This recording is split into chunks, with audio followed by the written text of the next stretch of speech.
La pluie frappe le toit de la cabane avec une violence méthodique. Lucienne Ardant travaille à la lumière d'une lampe à huile, les mains tachées de jaune par la calendula qu'elle écrase dans un mortier de pierre. L'odeur de la cire se mêle à celle de la terre mouillée et des herbes séchées suspendues aux poutres. Depuis qu'elle a cessé de faire confiance aux mots, les plantes sont devenues son langage.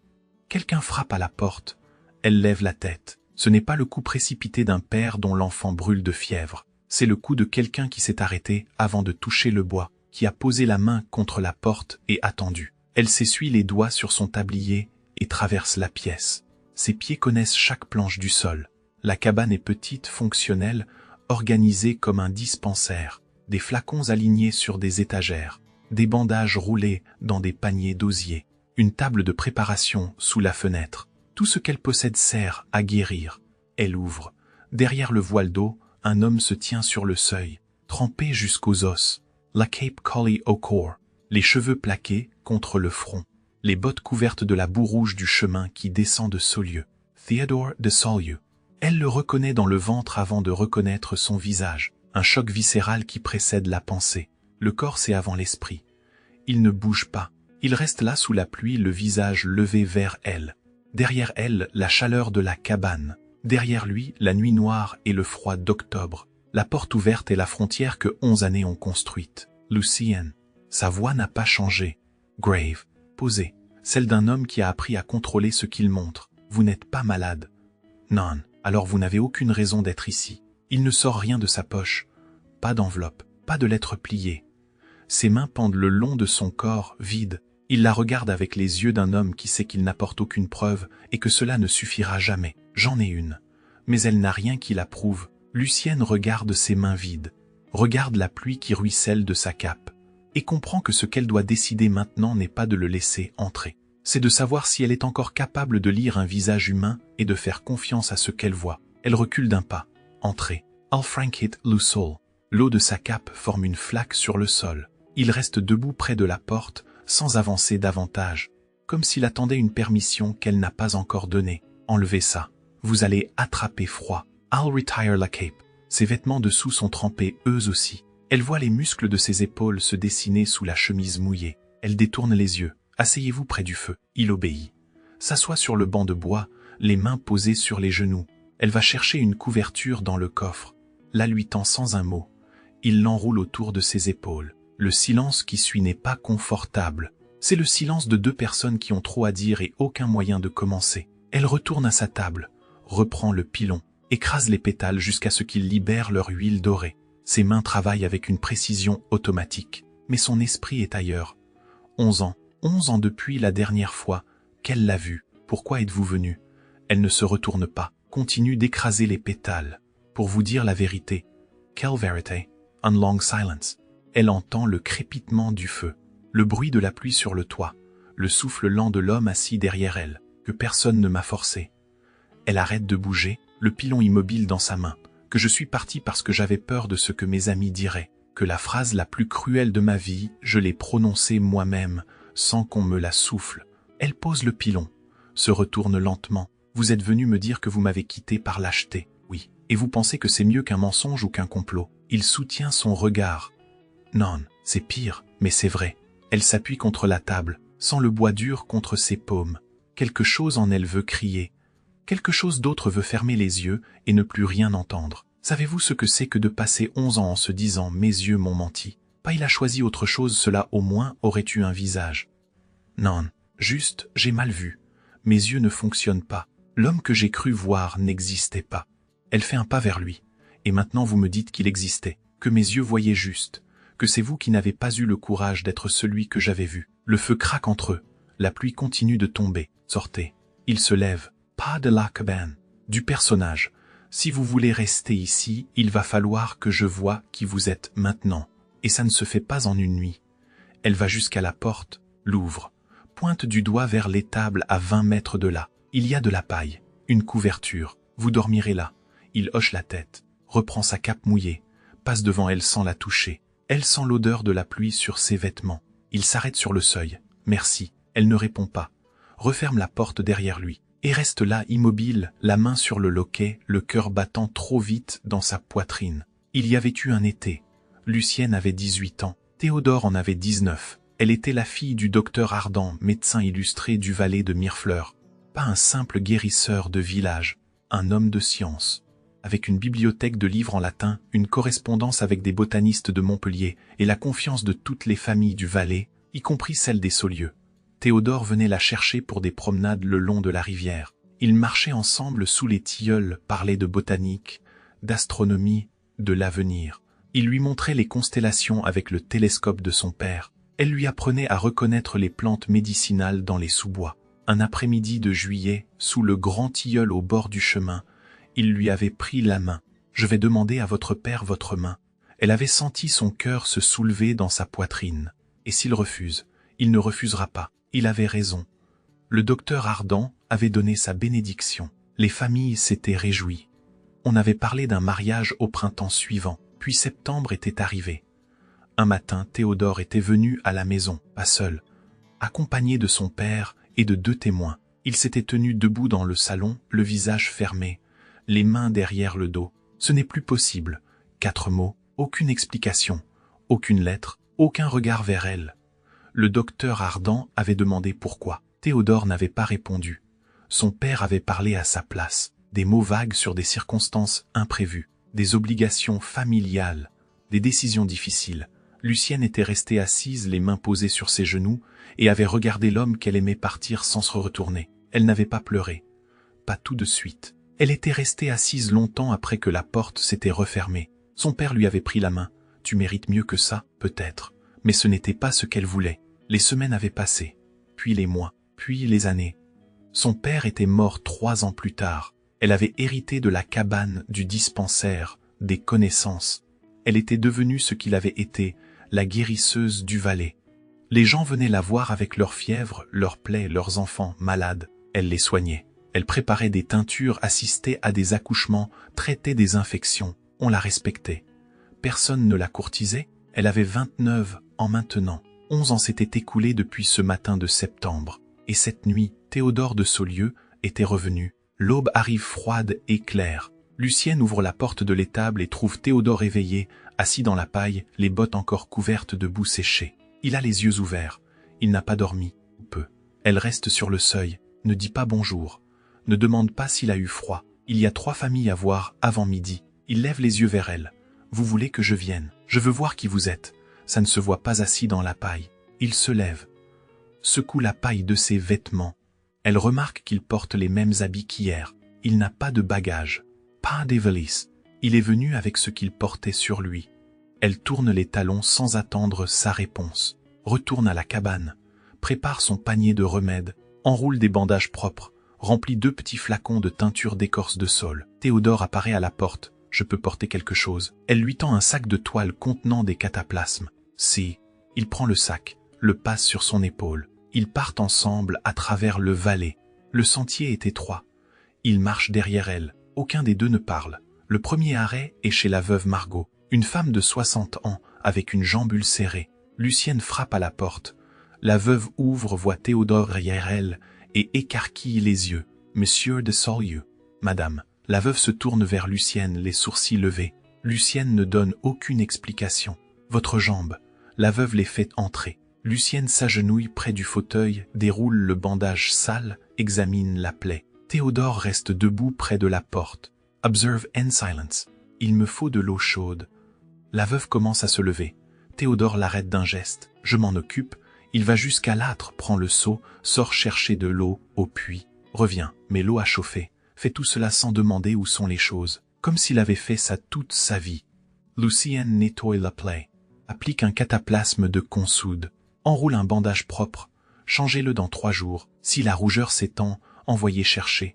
Merci, Mademoiselle Ardent. Lucienne range SES Affairs. Théodore prend le sac. Ils repartent. 2e arrêt. Une famille de fermiers. Le fils de 7 ans a une toux qui dure depuis 2 semaines. Lucienne l'ausculte. Écoute sa respiration. Sans la chaleur de sa peau, ce n'est pas grave. Mais il faut le garder au chaud. Elle prépare une teinture de thym et de miel. Explique à la mère comment la donner. Théodore, pendant ce temps, aide le père à réparer une poutre fendue au-dessus de la cheminée. Travaille sans qu'on le lui demande, sans changer de posture. Comme si porter des planches était aussi naturel que signer des documents. Troisième arrêt. Une femme enceinte de 8 mois. Lucienne examine son ventre. Vérifie la position de l'enfant. Assure la mère. Tout va bien. Encore 3 semaines. Théodore attend dehors. Quand elles sortent, il porte déjà le panier que Lucienne avait laissé près de la porte. Il remonte vers la cabane. Le soleil est haut maintenant. Les gens qu'il croise sur le chemin les regardent. Certains reconnaissent le baron de Saulieu. D'autres murmurent entre eux. Lucienne ne dit rien. Continue the marcher. Quand ils arrivent à la cabane, elle prend le panier des mains de Théodore. Vous pouvez partir si vous voulez. Il la regarde. Est-ce que vous voulez que je parte? Elle hésite, puis secoue la tête. Non. Mais je ne sais pas encore pourquoi. I'll acquiesce d'un movement du Menton. Retourne à l'étable sans un mot. Elle le regarde s'éloigner et réalise que la décision qu'elle vient de prendre n'est pas un pas vers le pardon. C'est un pas vers l'observation. Elle va le regarder comme elle regarde un patient. Chercher la vérité sous la surface visible. Et cette fois, elle choisira de faire confiance à ce qu'elle voit, ou de ne jamais refaire confiance à personne. Les jours passent. Théodore ne demande rien, ne réclame rien. Chaque matin, il attend que Lucienne ouvre la porte de l'étable. Chaque matin, elle lui dit où ils vont. Il apprend à distinguer les plantes. La valériane de la verveine, la digitale de la consoude. Il porte les paniers lourds, découpe des bandages, aide Lucienne à soigner les malades du Valais. Elle l'observe avec la précision d'une guérisseuse, cherche les signes de condescendance, de fatigue, d'impatience, n'en trouve aucun. Ce qu'elle voit la déstabilise. Il travaille sans se plaindre, traite les fermiers malades sans changer de ton, accepte le barreau et la fatigue comme s'ils étaient sa part naturelle. Un après-midi, il aide un vieux berger à réparer une clôture. Un autre jour, il porte sur son dos un enfant fiévreux jusqu'à la cabane parce que le père est trop faible pour le faire. Les conversations entre eux restent fragmentaires. Quartz, fonctionnel. Passez-moi le flacon de gauche, celui-ci. Oui, mais parfois le soir quand le travail est fini et que Théodore s'apprête à retourner à l'étable, elle lui pose une question. Qu'avez-vous fait pendant ces 11 ans? Il s'arrête sur le seuil. Je me suis marié. J'ai eu un fils. J'ai perdu ma femme. J'ai administré le domaine. Vous l'aimiez? Qui? Votre femme. Un long silence. Jay la respectis. Ce n'est pas ce que j'ai demandé. Non. Je ne l'aimais pas, il sort. Referme la porte derrière lui. Lucienne reste seule.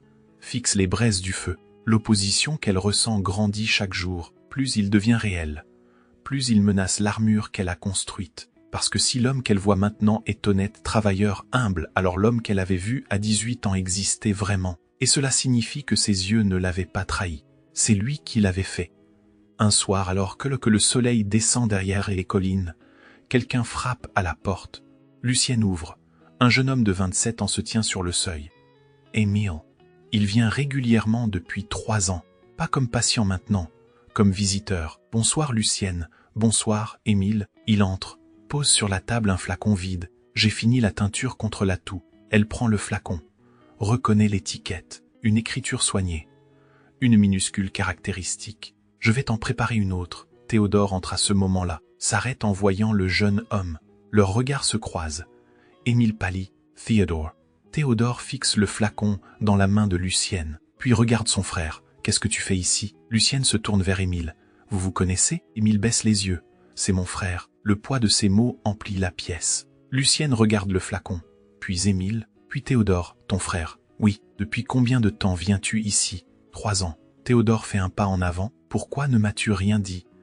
Émile relève la tête. Parce que tu ne venais pas, les mots tombent comme des pierres. Quelqu'un devait venir. Theodore Sarah Les McQuarrs. Lucienne voit les muscles de son cou se contracter. Source. Émile hésite. Lucienne, Source. Tous les deux. J'ai besoin de réfléchir. Ils sortent. Lucienne ferme la porte. S'appuie contre le bois. Ferme les yeux. Elle avait soigné le frère de l'homme qui l'avait brisé, sans le savoir. Et ce frère était revenu, encore et encore, parce qu'elle l'avait sauvé. L'ironie de tout cela est presque insupportable. La 4e nuit, Théodore cherche Émile dans le bois de tilleul, le trouve assis sur une souche, les coudes sur les genoux. Pourquoi? Émile lève les yeux vers son frère, parce qu'à 16 ans j'étais mourant. Les médecins de Paris m'avaient abandonné. Mère m'a envoyé ici en secret.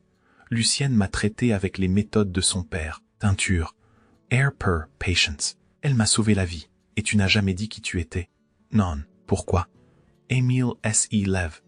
Parce que dans cette cabane, elle me regardait comme une personne, pas comme un nom, pas comme un titre, juste comme quelqu'un qui avait besoin d'aide.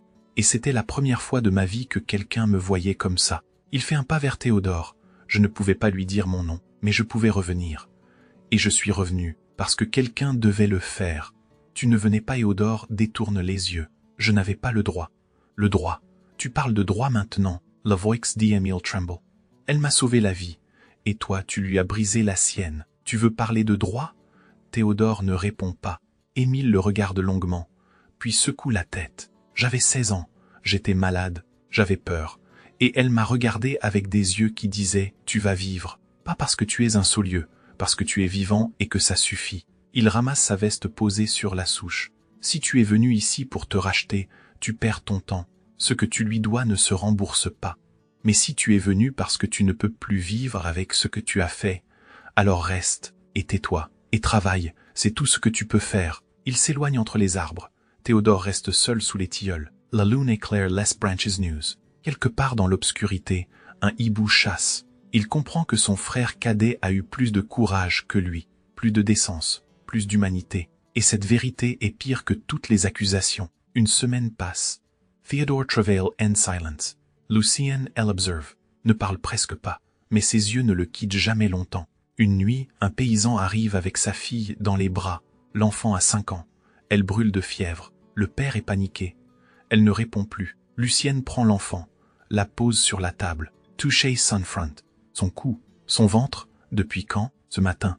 Pourquoi avoir attendu? Je pensais que ça passerait. Lucienne ne perd pas de temps à le réprimander. Se tourne vers Théodore. De l'eau froide. Des linges. Vite. Il obéit immédiatement. Apporte tout ce qu'elle demande. Elle déshabille l'enfant. Enroule son corps dans des linges humides. Prépare une décoction de saule et de menthe. Tenez-lui la tête. Theodore Essesoit prend la tête de l'enfant dans ses mains.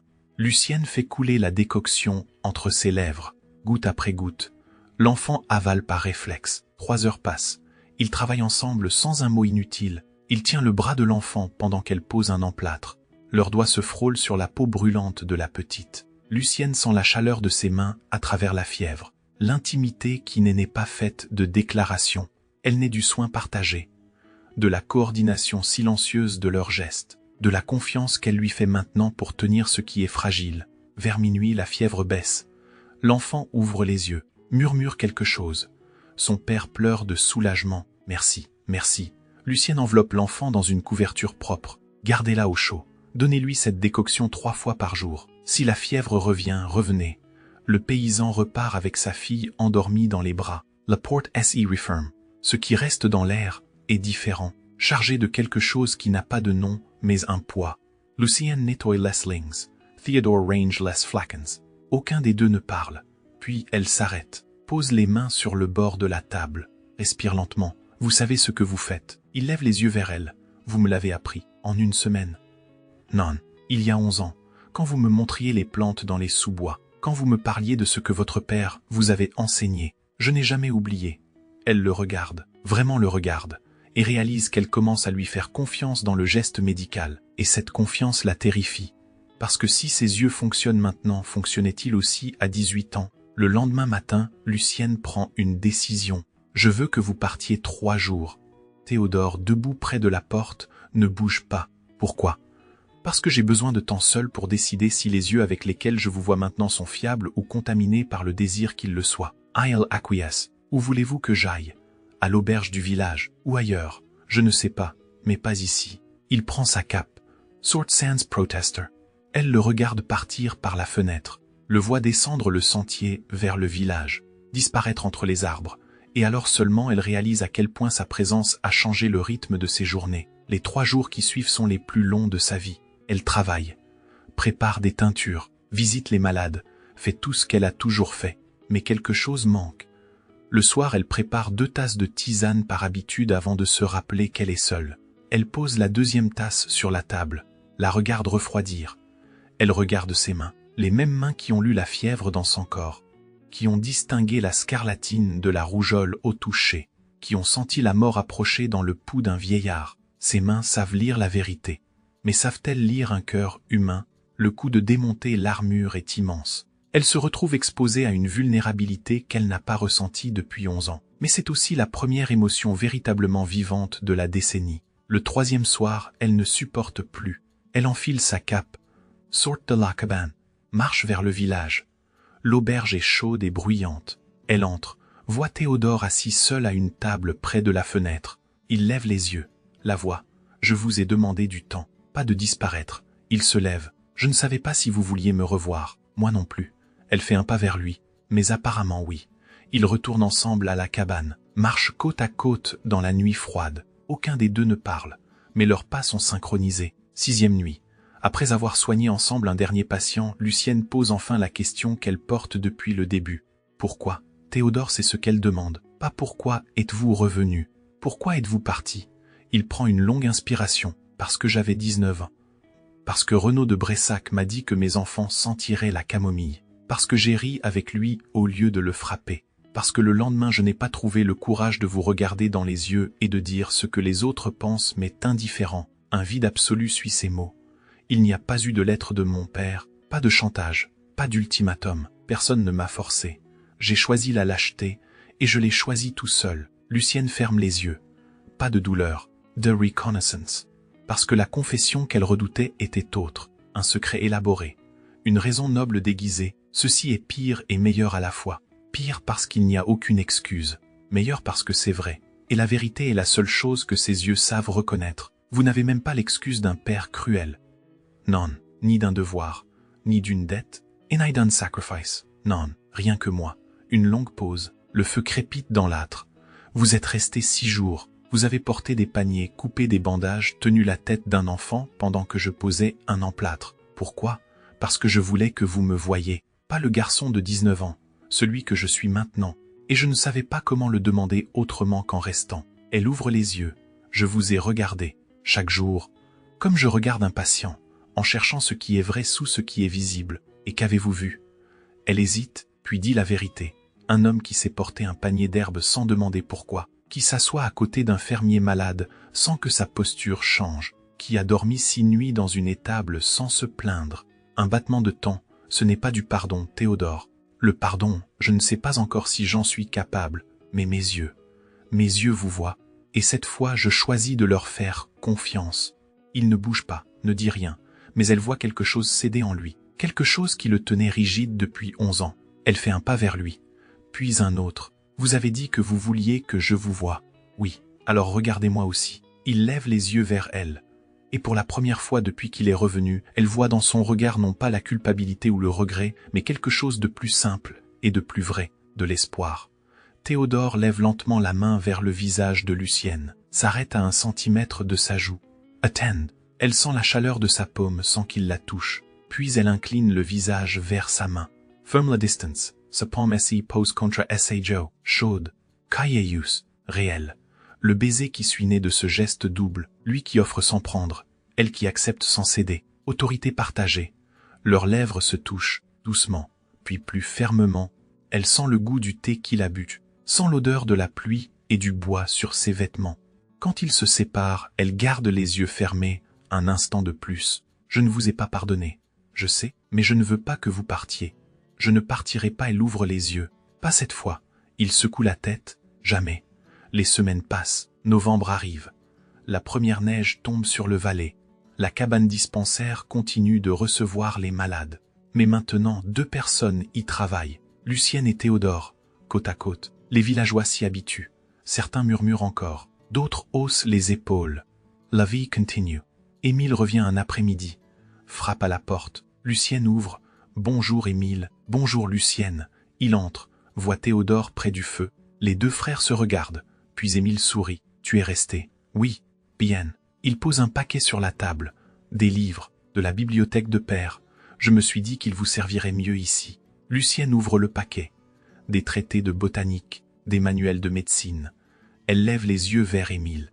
Merci. C'est moi qui vous remercie. Pour tout. Il repart. Théodore le raccompagne jusqu'à la porte. Les 2 frères se serrent la main. Aucun mot n'est échangé. Aucun n'est nécessaire. Un soir, Lucienne et Théodore marchent ensemble jusqu'au grand tilleul au bord du chemin, celui sous lequel il lui avait demandé sa main à 18 ans. L'arbre a perdu ses feuilles.